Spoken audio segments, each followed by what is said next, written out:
Hey up, it's Steve from that old Yorkshire Geek, and it's Wednesday. I didn't even realise when I woke up this morning. I thought, is it Tuesday?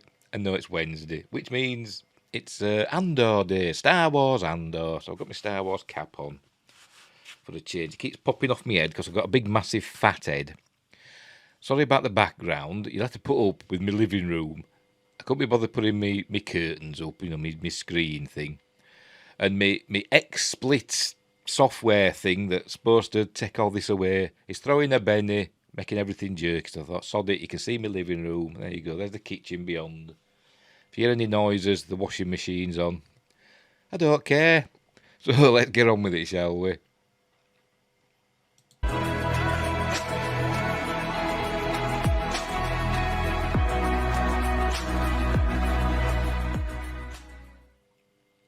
Right, I'm back. So, Andor, episode 4, it's called Aldani. I'll just double check that.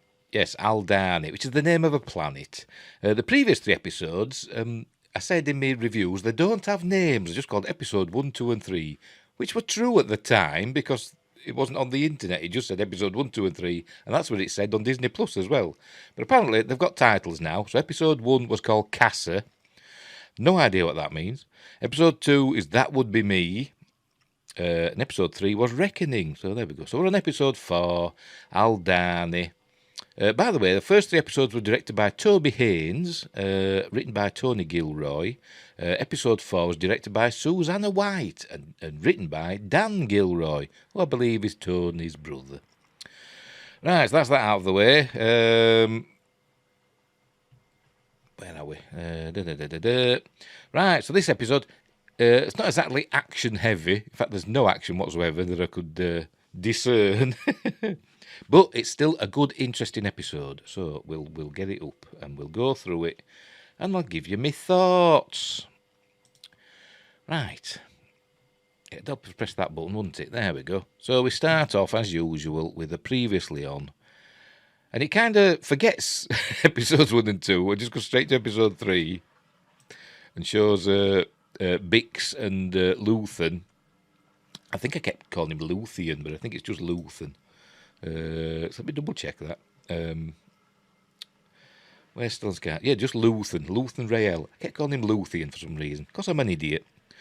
And I didn't know the name of the, the officer, the corporate security officer who was in charge of the investigation, or took it upon himself.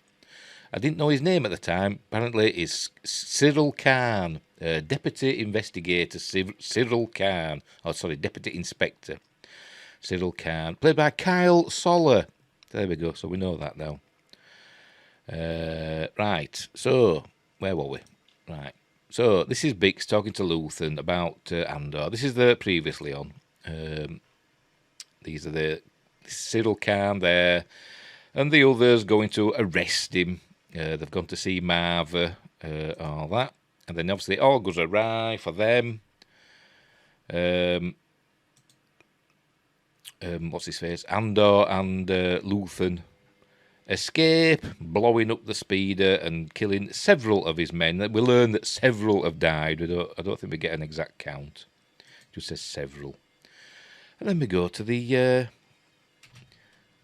opening titles, and we see, as we did last week. I didn't go through it last week. Usually with these Disney Star Wars things, I see what heads we get. But we get the usual. But at the end we have B2 EMO, or is it B2 EMO? There's R2. There's a rebel pilot. There's a speeder bike person.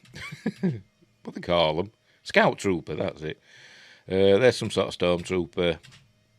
And there's B2 EMO. Or is it B2 EMO? Whatever. It is B2, isn't it? Hang on, let me double check that. It doesn't say there, never mind. I think it's B2 EMO. So he's B2 EMO. He's being too emo.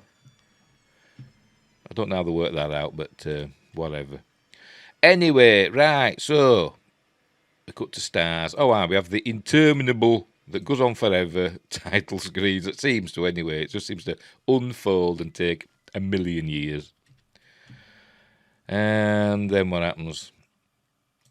There we go. Right, so we're on board Luthen's ship. which is some sort of modified freighter or something, or hauler. It calls it a hauler, but it's modified. So obviously it seems to go much faster than it's supposed to. Looks very Millennium Falcon inside, doesn't it? It's of that era, which is cool.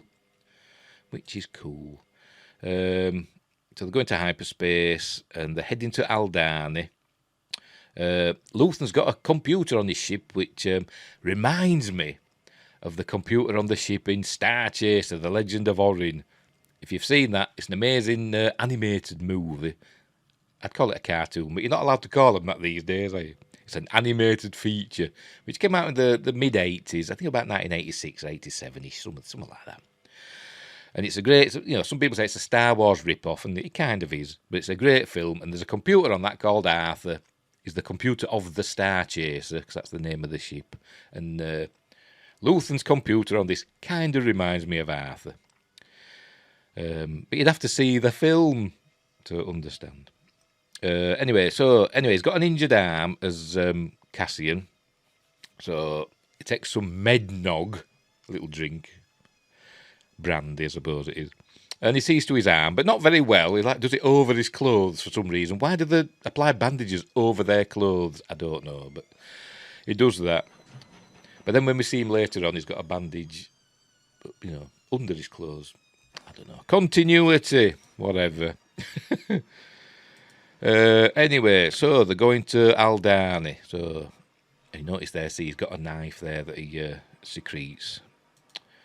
But he don't stab him, he's all right, So anyway, Luthen offers Cassian basically a job. He says, all his life, Cassian seems to be taken against his will from places. When he was a kid, he was taken against his will from Canary. I forgot that right. I couldn't remember it last time, could I? As a cat, by Marv, taken... against his will. And now he's being taken kind of against his will by Luthen away from, where he grew up on Ferrix. But anyway, so he offers him a job, and he offers him 200,000 credits. They're going to go on a job to steal Imperial payroll for, so many sectors. It's a bit Firefly, isn't it? He's been a bit Malcolm Reynolds, and he's recruiting Cassian for his motley crew.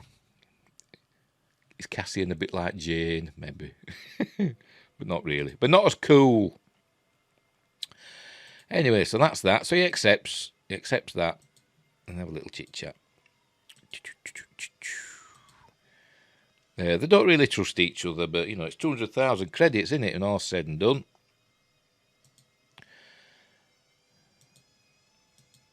Right, so here we go. We arrive at Coruscant, and it says, is it going to show it? There we go. Coruscant. Oh, you can't see it from my fat head. So let me take myself off a minute. It says there, Coruscant, capital of the galaxy. I thought, that's a bit of a strange thing, isn't it?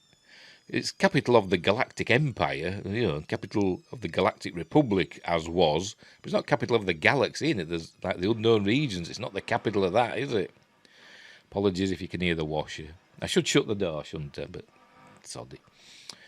Be right.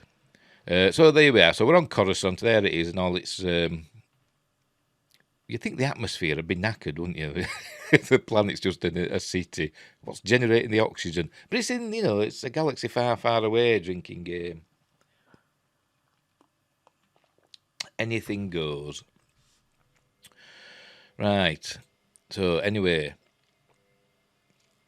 here we are with the Imperial Security Bureau. I nearly forgot what were happening then. The Imperial Security Bureau, and we end up we're following. I can't remember the name of the character. Hang on, let's have a look. See if I can find a name. Dedra Miro. We follow her into a meeting, played by Denise Goff. Follow her into this meeting. Can you see her here? I don't know. I think she's over here somewhere, I think. I don't know. I can't see her there. Anyway, headed by this chap, who is... I can't remember. Major Partagaz, played by Anton Lesser. He's in charge of this group of security officers. It also doubles as like, the intelligence division of the Empire. So they're giving the reports, and they're all being basically swatted down by the Major. He's letting them know that he's in charge, and he's an equal opportunities swatter. Men and women, both of them they're all incompetent as far as he's concerned, or barely competent. He lets them know, he keeps them in check, because they're obviously a lot of them are ambitious young officers. This hat's doing my head in, but never mind. They're ambitious young officers. Dedra especially so, as we will see. This chap, he is Lieutenant Major. I forgot his name already. Major. I forgot his name. Where is he? I've lost him. Major Partagaz. Why do easily rememberable names? He's obviously British, so he calls him Lieutenant. But we see another person later on. I think it's Vel. She says Lieutenant, so it's interchangeable in Star Wars, isn't it? Lieutenant Supervisor Blevin. Him. So he's got an important role to play in this episode. There's Dedra. So they're going through this meeting. It's basically boring. They're all saying what they've got to do. Dedra discovers that he's talking about, by the way, what happened on Ferrix, and that several deaths, and it was corporate security that got in over their heads and got their asses handed to them. And it were all over, as far as they're concerned, it were all about a sealed, some Imperial, a star thing unit. I can't remember what it was called. I think it's some sort of navigational device. But it was sealed, and it was stolen, apparently, from a shipyard that were under Dedra's jurisdiction. So she tries she's noticing here. She tries to elbow her way into the investigation, but to no avail later on. Right, we're on Aldhani now. That's Luthen's ship. I don't know if it's got a name, but maybe we'll find out, or maybe we won't. So Luthen's here telling Andor that somebody's going to come and meet him, and he's got to think of another name, so he calls himself Clem. So he says, okay, from now on, I'll call you Clem. So this is Vel. I'll check again. Yeah, Vel, played by Faye Marcy. Hope I'm getting these names right. I'm probably not. You know what I'm like. Anyway, she's coming down. Apparently she's hiked there, and it's taken over a day from their camp. So he says he's going to go out and talk to her, and she'll argue with him. So he's saying, stay here, don't get involved. This is what's going to happen. So he goes out and talks to her, tells her about Clem, but she's a bit cross about that, because they've got a team that they've been training with. There's about 6 or 7 of them. I think there's 7.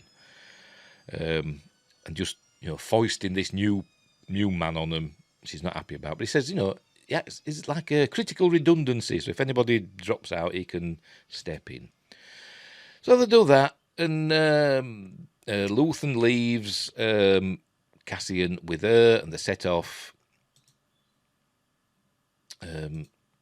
across the Scottish Highlands, I believe this is. Right, so we go back to, I think this is Ferrix now. We're back on Ferrix, and Lieutenant Supervisor Blevin has arrived here at the corporate. I forgot the name of I can't remember what they call it. The name of the corporation, anyway, and their office. And they're in trouble. He's giving them a dressing down, and this chap, I can't remember his name, if he even has one, but he's saying, I wasn't even aware of what's going on, and he basically says, shut up. You're in charge. The book stops with you.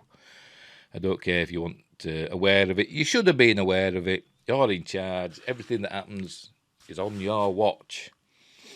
So there. So basically, Blevin tells them from now on, Ferrix is now under Imperial jurisdiction. So the corporation says the end of the days of the corporations, running things on planets is over.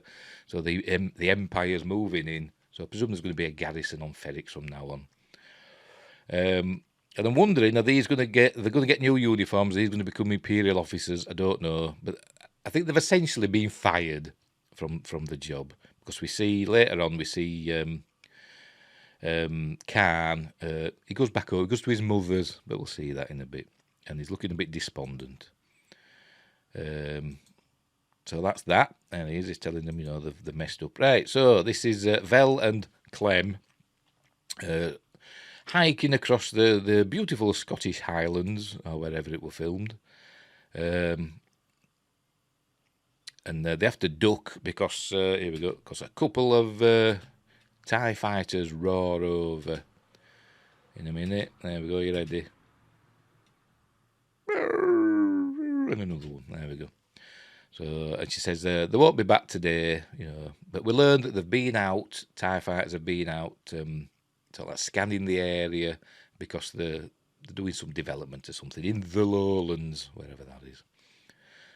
Because there's an Imperial engineer coming, and they're doing some development. So that's what they're there for, unexpectedly. Back at the ISB, this is Dedra learning that, she's got jurisdiction in this Ferrix case because of that box that was stolen. So she tells this chap, go to Major, whose name I forgot already.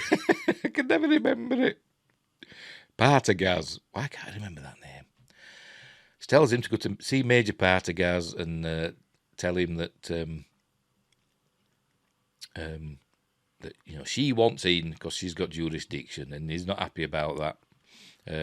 Bit of a Tarkin look to him, hasn't he? Is he model himself on Tarkin?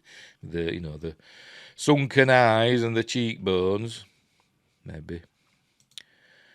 So he sets off, but she doesn't have any joy. This is I forgot his name now. Luthen. He's making himself look, apparently on Coruscant, he's a respected businessman. So he's leading like a double life. So he puts on fancy clothes and jewellery and a wig. There we go, putting his wig on there, look, to make himself look like the respectable businessman he is. So that's that. Right, back on Aldhani, they're stopping over for a break at this old settlement, and Vel tells him that the Aldhani used to live here. They'd lived here for thousands of years, and the Empire cleared them out in a decade. And he said, "Did they kill them?" And he says, "No, they just moved them. They built a city, a town, an industrial town, and moved all the local inhabitants down there and used them basically as slave labour or cheap labour, gave the natives fire water and stuff and beads and all that stuff, because that's what evil corporations and evil colonizers do. I suppose it's a comment on the colonizers, isn't it? Anyway, so they set off again. Dedra goes to see Lieutenant Levin. I thought you were on Ferrix. Or did they bring the officers, the corporate officers, to Coruscant? God knows. I suspect, actually, thinking about it now, I think they might have brought, I don't know. I don't know. I'm confused now. I don't know if they went to not Ferrix, is it Morlana? Or are they on Morlana? Is there an Imperial Security Bureau office on Morlana? I don't know. I don't think there is. I think it said they were on Coruscant, didn't it? Yeah, it did. Yeah, it did. So, did he go to Morlana? Or did they bring those three officers from Morlana to Coruscant? Doesn't make it clear. Well, I didn't notice anyway. Anyway, he's telling her to stay out of his investigation. She says, "I've got jurisdiction." He says, "Well, good luck with that." He says, "I'll go over your head to Major Partagaz." He says, "Whatever, but you'll not get anywhere. Because remember, Denise Goff has said she's an able woman surrounded by incompetent men. It doesn't look like that in this, to be honest. They're all equally competent, I suppose. You could say this hat is doing my head in. I don't know why I'm wearing it. But I think she's just stirring up the pot as they do, like Fiona Shaw did, saying it's about Trump. It ain't. It ain't. It's just stupid actors just trying to egg up their own opinions. They shouldn't. They should keep the gob shut. Anyway, where were we? Right, so they're still walking. Remember, it takes a day to get back to their camp. We see these, I don't know if they're moons or if it's just the sun covered with two suns covered by clouds. I suspect the moons, but I'm not entirely sure. Now we see this chap, I forgot his name. Let's have a look. I don't know. Anyway, he's supposed to be, on watch, but he's fallen asleep, and one of his comrades finds him and tells him, "You're dead," and everybody's had their throat slit, because he fell asleep at his post. He looks familiar. I've seen him somewhere before.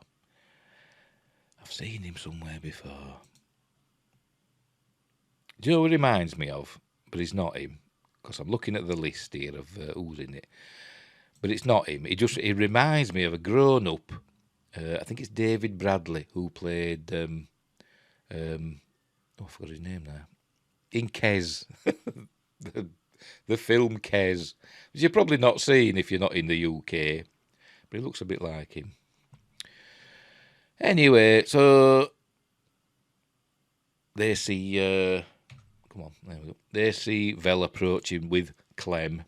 And they head back to the camp. This is some other fella. I can't remember all the names. They go through them with his blaster, which looks a bit too much like a regular machine gun, doesn't it?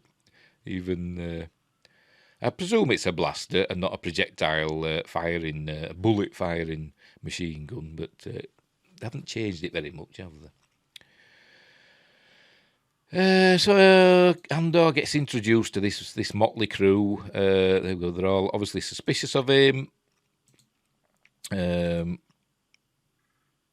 we're back on Coruscant.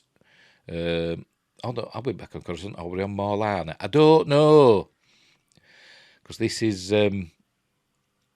Khan, Deputy Inspector Khan, but I think he's not that anymore. So he's there. I think he's got off some shuttle or something, and he's heading into the sub-levels, I suppose you'd say. Gets on an elevator. It's obvious he's not happy. Comes to a door. It opens. In a moment, he's walking through very THX 1138 kind of scenery, in it, corridors and stuff. And knocks on the door, and he says it's his mother. Says, "Hello, mother." She slaps him and then hugs him, and then she says, "What are you looking at?" In kind of a bit of a Cockney accent. And then they go inside. So he's gone home. He's retreated home to his mother's. And who can blame him? That's what mothers are for, isn't it? If something goes wrong, you look for your mother to make it better, don't you? Anyway, right.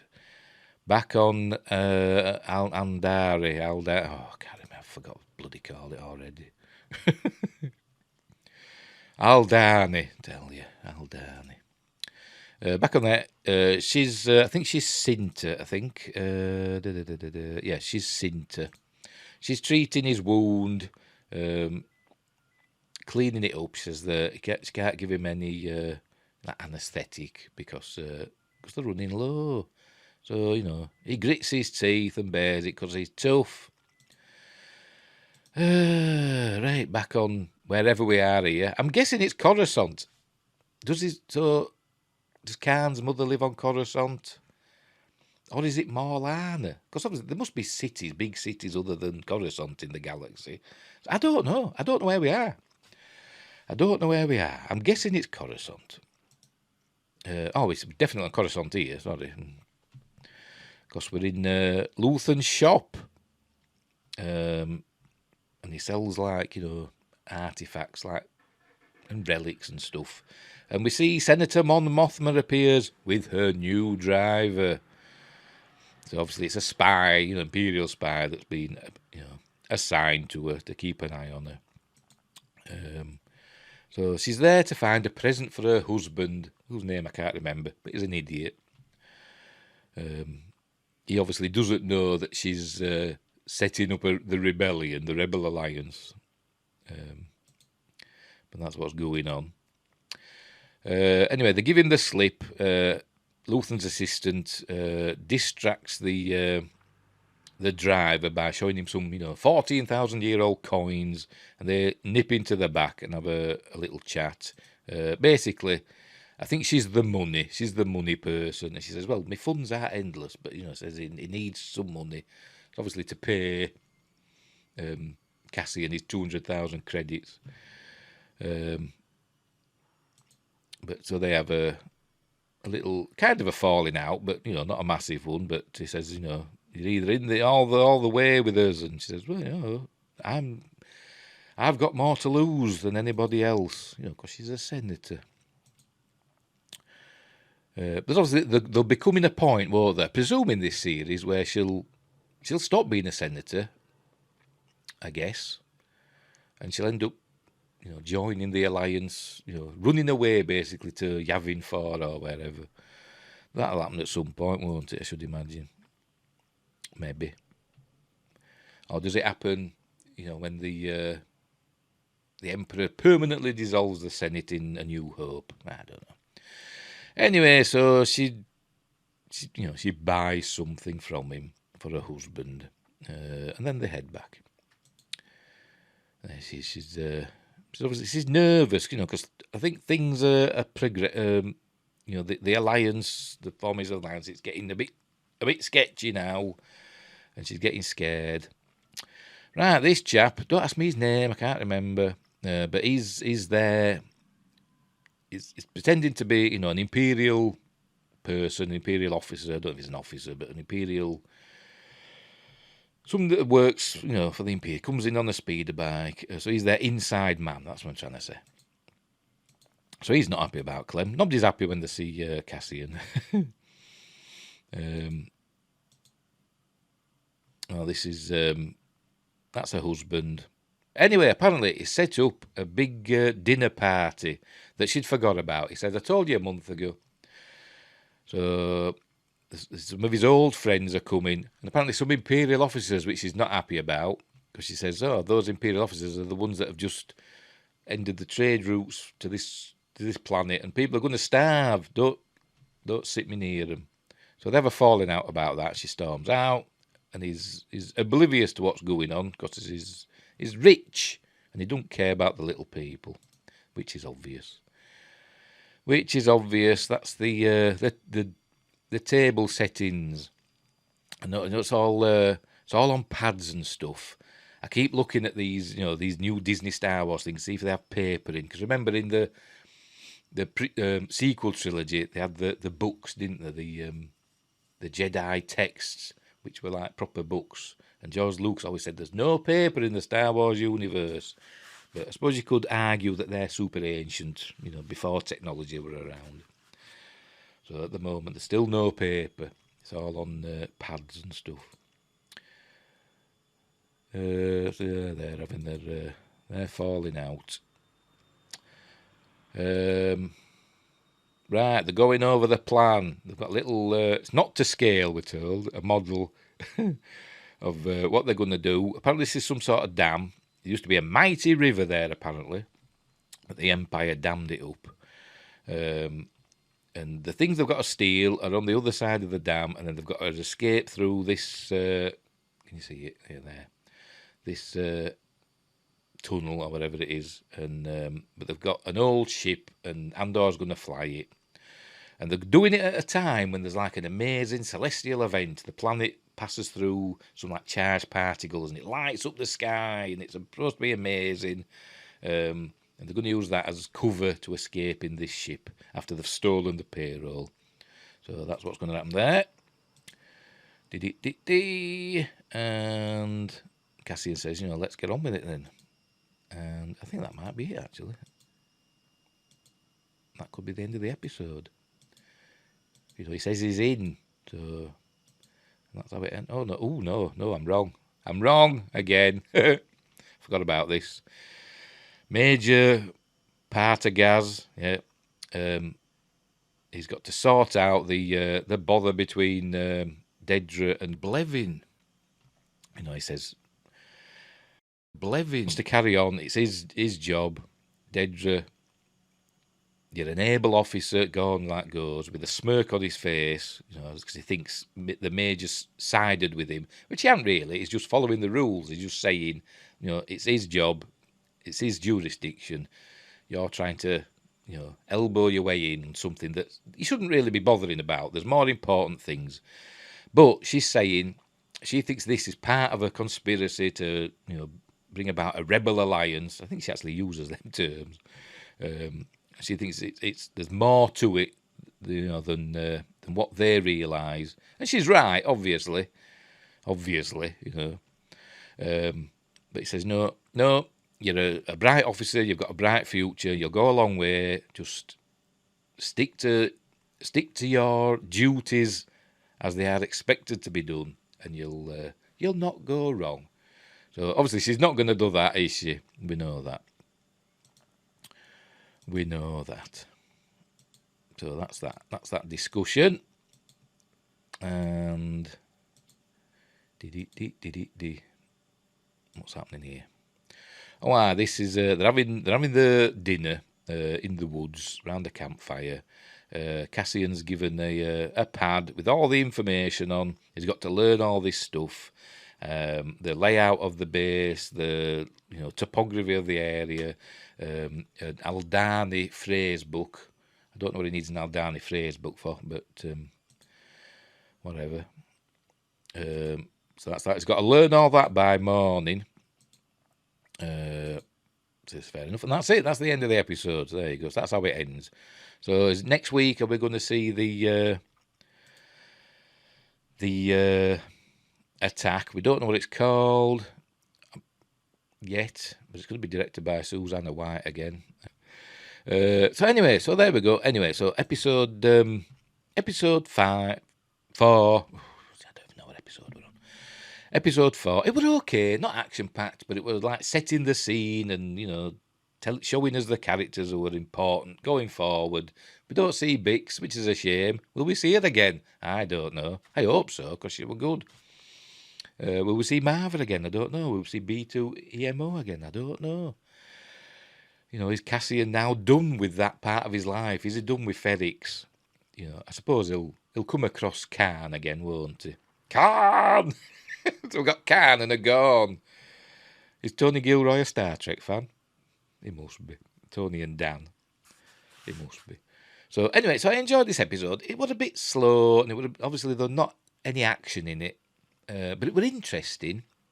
So I suppose out of 10, I'd give this one a 7 out of 10. I can't remember what scores I give last week's episodes, to be honest. But this was a 6. It was interesting enough to keep me watching, to keep me interested. Although I did think part way through, I'm thinking this is a bit boring. But it wasn't really. It was more interesting than boring. It's Star Wars, isn't it? You want there to be action, don't you? But this isn't that kind of a show. So let's get rid of that. There we go. So yeah, I'd give this one a 7 out of 10. It's okay. Hopefully there'll be a bit more action next week. When I presume they're going to do the heist of the payroll. Somebody's got to say, "Shiny, let's be bad guys." Somebody's got to say that, or not. But anyway, so we'll leave it there. I apologise for the sound of my washing machine if you could hear it, and my living room. But such is life. So wherever you are in the Galactic Empire, look after each other. Until next time, I'll see thee.